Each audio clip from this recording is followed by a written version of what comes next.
Hello বন্ধুরা, আজ আপনাদের সামনে আসলাম বেদনাদায়ক একটি ভিডিও নিয়ে।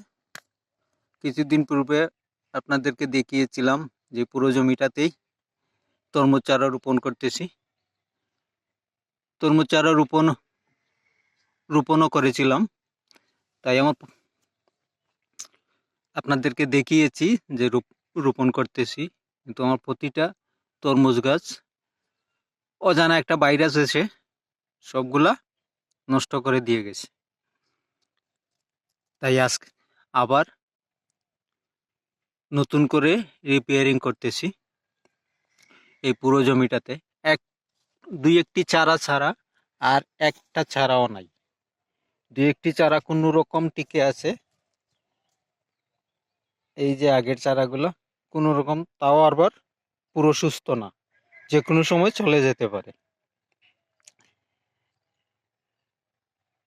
যেগুলা টিকে আছে ওগুলোর অবস্থা করুণ অবস্থা, যে কোনো সময় ওনারাও চলে যেতে পারেন।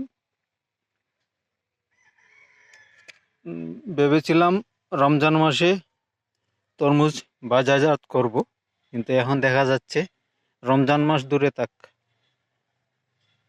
আর কবে যে বাজারজাত করব, আদৌ করতে পারবো কিনা তাও ঠিক নেই। এখন আমার অবস্থা হচ্ছে ছেড়ে দে মাকে দেওয়াচ্ছি। এখন কোনো রকম খরচাপাতি উঠাতে পারলেই হইল। দেখুন, এই পুরো জমিটাতে তরমুজের চারা রোপণ করেছিলাম, একটা চারাও জীবিত নাই। সবগুলা একই দিনের ভিতরে সব নষ্ট হয়ে গেছে, মাত্র একদিন। আমার 2টা দিনও টাইম দেয় নাই যে কীটনাশক বা ঔষধ প্রয়োগ করব, একদিনের ভিতরেই সব শেষ। এই দেখেন আগের চারা, ওনারা কোনো রকম ভাবে টিকে আছেন। জানি না শেষ পর্যন্ত থাকবেন কিনা। তা আমার জন্য সবাই দোয়া করবেন, আশীর্বাদ করবেন, যাতে কোনো রকম খরচাপাতিটা উঠাতে পারি। আজ এ পর্যন্তই।